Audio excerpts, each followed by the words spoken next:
स्वागत है दोस्तों आपके अपने चैनल अजय गैलरी 0081 पर। और आज हम बात करने वाले हैं संस्कृत के महत्वपूर्ण प्रश्नों के बारे में, जो हमारे लिए यूपी टेट और सुपर टेट दोनों के लिए उपयोगी साबित होंगे। तो बिना अपना लट लकार गंवाए, मतलब वर्तमान काल गंवाए, अपने लिंग लकार मतलब भविष्य काल की तरफ बढ़ते हैं, और लंग लकार मतलब भूतकाल के बारे में बिना सोचे। तो चलिए शुरू करते हैं आज के अपने संस्कृत के प्रश्नों की श्रृंखला। हमारा पहला प्रश्न है, संस्कृत में अयोगवाह वर्णों की संख्या है। सही आंसर सोच के मन में रखिए और हम सही आंसर बताने वाले हैं। जी हाँ, संस्कृत में अयोगवाह वर्णों की संख्या है। बिल्कुल सही। हमारा राइट आंसर है बी 4।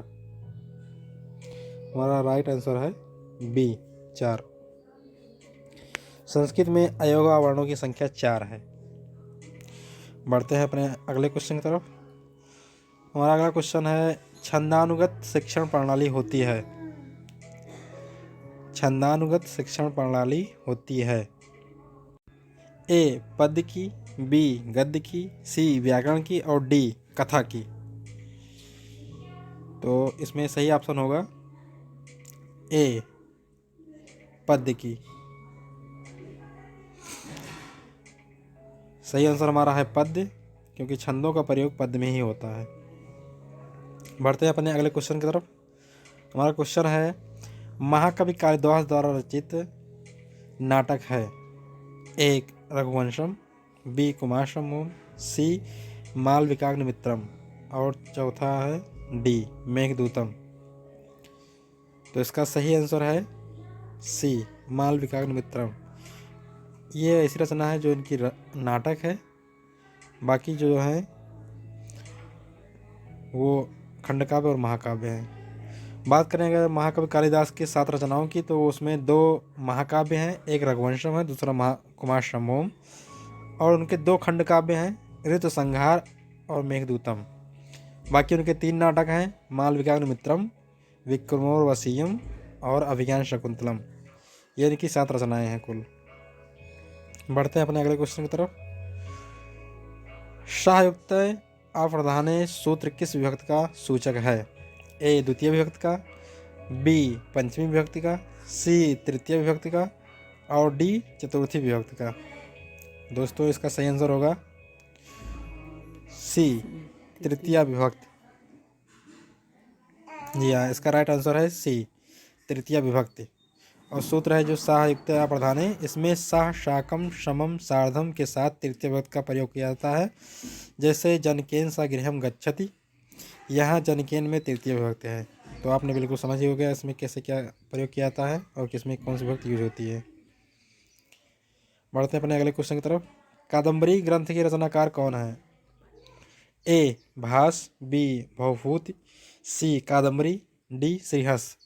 बहुत ही प्रसिद्ध पुस्तक है ये, और इसके जो रचनाकार है वो हमारे बहुत ही प्रसिद्ध कवि सी बाणभट्ट जी हैं। और बाणभट्ट द्वारा रचित रचनाओं की बात करें तो मुख्य रचनाएं 2 हैं, कादम्बरी और हर्षचरित। चंडी शतक व पूर्व पीठिका भी उन्हीं की रचना मानी जाती है। और बढ़ते हैं अपने अगले क्वेश्चन की तरफ। लेकिन पहले बात कर लेते हैं इस समय जो इसमें ऑप्शन में जो हमारे आए थे उन लोगों की रचनाओं के बारे में। जो भास के हमारे संस्कृत के जो रचनाकार हैं उनकी बात अगर करें तो भास संस्कृत के प्रसिद्ध नाटककार थे। स्वप्न वासोदत्ता उनकी रचित सबसे प्रसिद्ध नाटक है, जिसमें एक राजा रानी के प्रति अविरहनीय प्रेम और पुनर्मिलन की कहानी है। भास द्वारा रचित रचना 1912 में त्रिवेंद्रम से गणपत शास्त्री द्वारा प्रकाशित कराए गए 13 नाटक भास्कित माने जाते हैं। नंबर 1 है स्वप्न वासुदत्ता, 2 है प्रतिज्ञा योगेंद्रायण, तीसरा है दरिद्र चारुदत्त, चौथा है अभिमारक, 5वां प्रतिमा, 6ठा अभिषेक, 7 बालचरित, 8 पांचरात्र, 9 मध्यमा व्यायोग, 10 10वां है दूत वाक्य, 11वां दूत घटोत्कच और कर्णभार, और आखिरी 13वीं रचना है उरुभंग। ये भास की इतनी रचनाएं हैं जो कि सभी नाटक हैं। और भवभूत द्वारा रचित ग्रंथों की बात करें तो उनके 3 नाटक प्राप्त होते हैं। नंबर 1 महावीर चरितम, यह वीर रस प्रधान नाटक है। और उत्तर रामचरितम संस्कृत साहित्य में करुण रस की मार्मिक अभिव्यंजना में यह नाटक सर्वोत्कृष्ट माना जाता है। और उनकी तीसरी रचना की बात करें मालती माधवम की, तो यह 10 अंकों का प्रकरण है जिसमें मालती और माधव की कल्पना प्रसूत प्रेम कथा है। और बात करें अगर हर्ष के द्वारा रचित ग्रंथों के बारे में, तो हर्ष की नैषधीय चरितम महाकाव्य उनकी कृति का अस्थायी स्मारक है।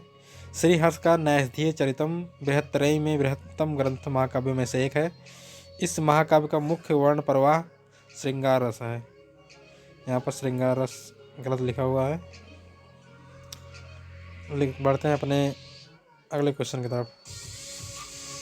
हमारा अगला क्वेश्चन है स्वस्ति पद के प्रयोग में कौन सी विभक्ति प्रयोग होती है?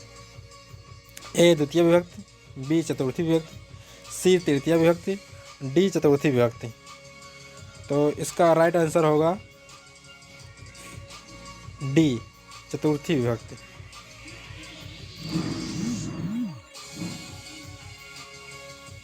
सूत्र है नमः स्वस्ति स्वाहा स्वधा अलम अष्ट योगाचा, मतलब नमः स्वस्ति स्वाहा स्वधा अलम जैसी क्रियाओं के आने पर चतुर्थी विभक्ति का प्रयोग किया जाता है। जैसे गणेशाय नमः, यहाँ गणेशाय में चतुर्थी विभक्ति है।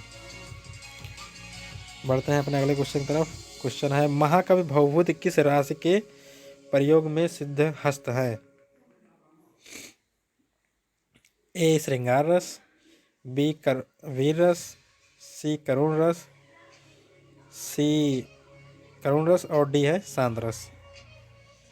तो इसका राइट आंसर है सी करुण रस। जी हाँ, महाकवि भवभूति करुण रस की सबसे सिद्ध हस्त कवि हैं और उनका नाटक उत्तर रामचरितम करुण रस प्रधान नाटक है। बढ़ते हैं अगले क्वेश्चन की तरफ। क्वेश्चन नंबर 8 एकोनविंशत शब्द का अर्थ होता है? जी हाँ, आप ये जान लीजिए कि अगर यूपी टेट या सीडर तैयारी कर रहे हैं तो संख्याओं से एक क्वेश्चन आना तो फिक्स ही समझो। एक क्वेश्चन जरूर आता है संख्या संबंधित। ज़्यादातर पेपर में यह देखा गया है कि एक क्वेश्चन फिक्स रहता है उसमें से। तो यहाँ पर एकोनविंशत शब्द का अर्थ है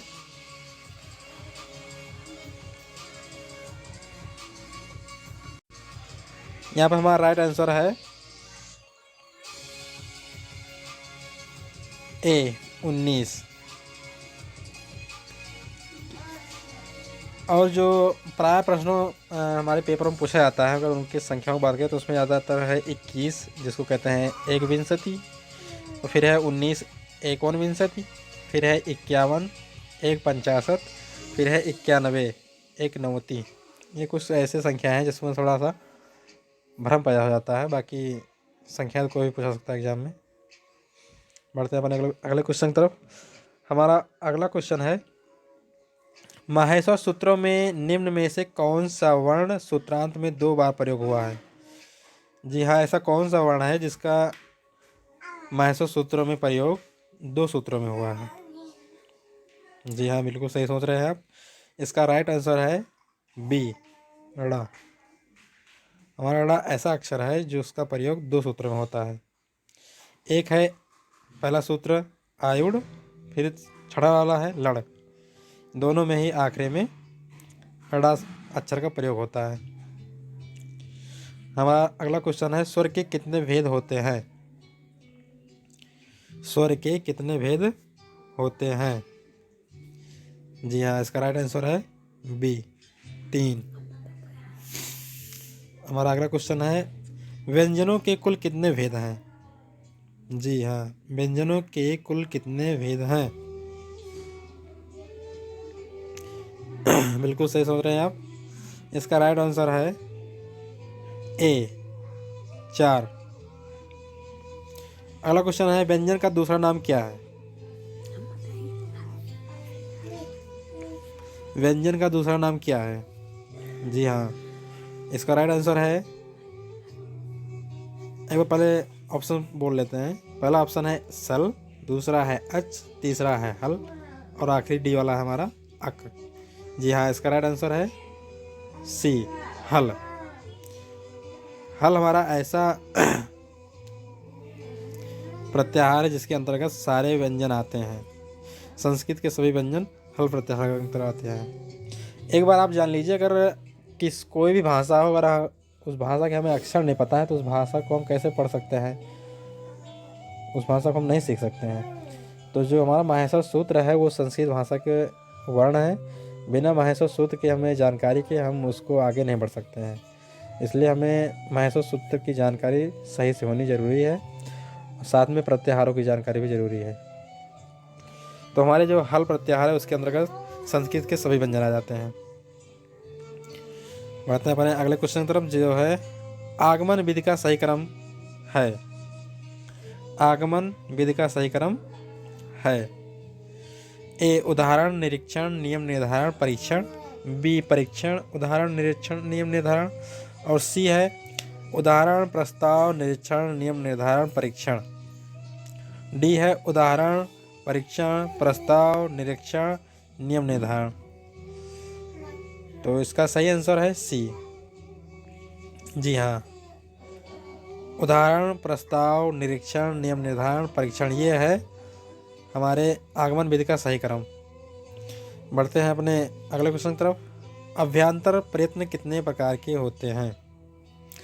अभ्यांतर प्रयत्न कितने प्रकार के होते हैं?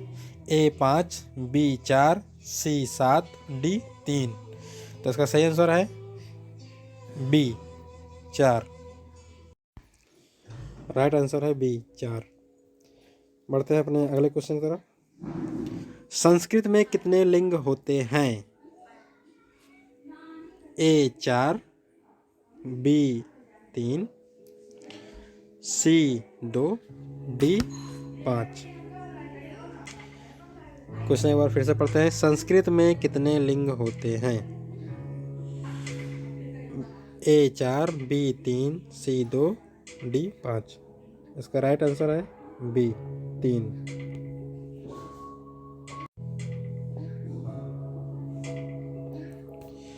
संस्कृत में 3 ही लिंग होते हैं, पुल्लिंग, स्त्रीलिंग और नपुंसकलिंग। बढ़ते हैं अपने क्वेश्चन नंबर 16 की तरफ। अव्ययीभाव समास किस लिंग में होता है? ए नित्य पुल्लिंग, बी नित्य स्त्रीलिंग, सी नित्य नपुंसकलिंग, डी उपर्युक्त सभी। तो इसका सही आंसर है सी नित्य नपुंसकलिंग।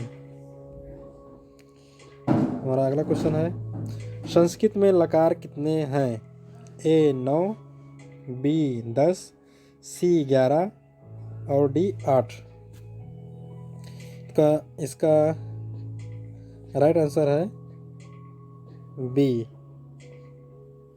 10।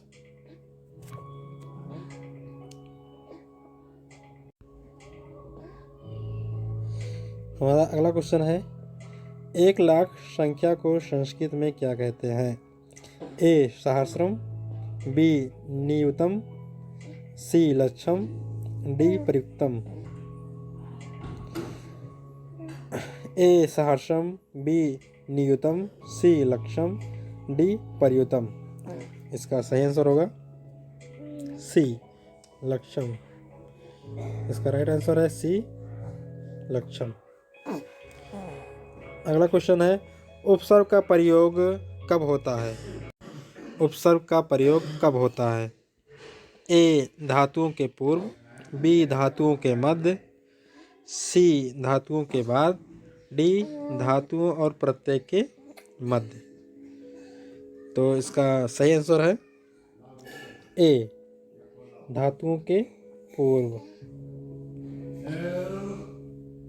उपसर्ग का प्रयोग धातुओं के पूर्व होता है। हमारा अगला क्वेश्चन है वेदांगों की संख्या कितनी है? वेदांगों की संख्या कितनी है? ए 3, बी 6, सी 7, डी 5। तो इसका सही उत्तर है बी छ। हमारा अगला प्रश्न है, वार्तिककार कौन है? ए कालिदास, बी पतंजलि, सी पाणिनि, डी कात्यायन। जी हमारे वार्तिककार हैं डी कात्यायन। अगला क्वेश्चन है, संस्कृत में कारक कितने होते हैं? ए 6, बी 7, सी 8 या फिर डी 9। हमारा सही उत्तर होगा ए 6। संस्कृत में कारक 6 ही होते हैं। अगला प्रश्न है, उपसर्ग को और किस नाम से जाना जाता है? उपसर्ग को और किस नाम से जाना जाता है? ए उपपद, बी सर्वनाम, सी संज्ञा और डी प्राद एवं गति। तो हमारा सही आंसर होगा, हमारा सही आंसर है डी प्राद एवं गति। जी हाँ, उपसर्ग को प्राद एवं गति के नाम से भी जाना जाता है। हमारा अगला प्रश्न है, संस्कृत में पुरुष कितने होते हैं? संस्कृत में पुरुष कितने होते हैं? ए 4, बी 2, सी 3, डी 5। हमारा सही आंसर होगा सी 3। संस्कृत में कुल 3 पुरुष होते हैं। हमारा अगला प्रश्न है, गद्य त्रयी के अंतर्गत कौन से कवि आते हैं? क्वेश्चन एक बार फिर से पढ़ते हैं, गद्य त्रयी के अंतर्गत कौन से कवि आते हैं? ए बाणभट्ट, दंडी, हर्ष, बी दंडी, सुबंधु, गुणाढ़, सी बाणभट्ट, सुबंधु, दंडी या फिर डी पाणिनि, बाणभट्ट, सुबंधु। हमारा सही आंसर होगा सी बाणभट्ट, सुबंधु, दंडी। जी हाँ, बाणभट्ट, सुबंधु, दंडी हमारे गद्य त्रयी के अंतर्गत आते हैं।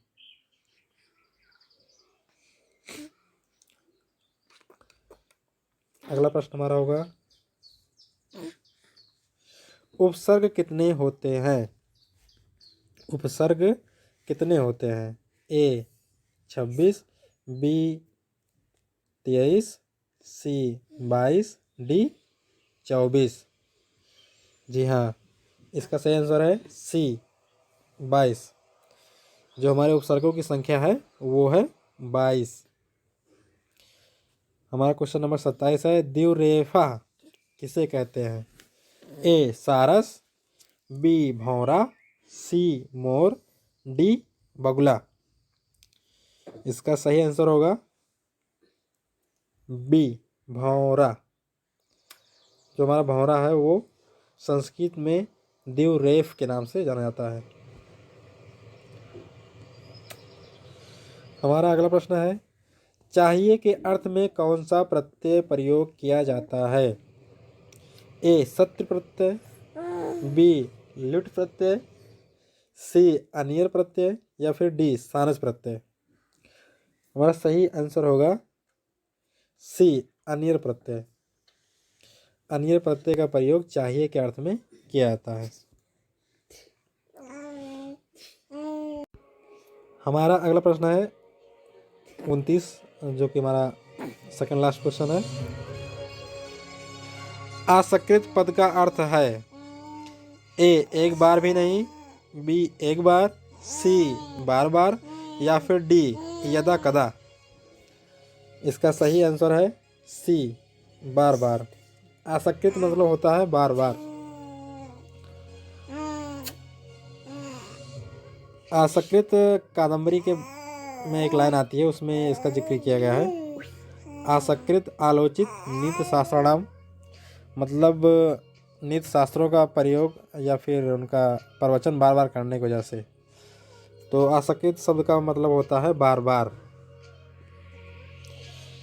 हमारा आखिरी प्रश्न है, रामायण बाली हन्यते, इस वाक्य में कौन सा वाक्य है?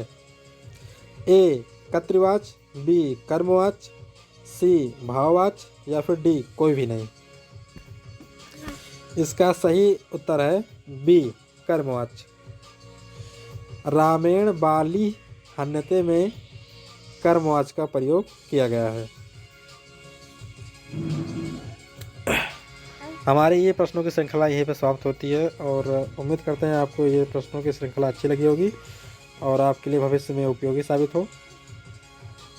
और हमारे चैनल को सब्सक्राइब कर लीजिए और मिलते हैं अगले वीडियो में। तब तक के लिए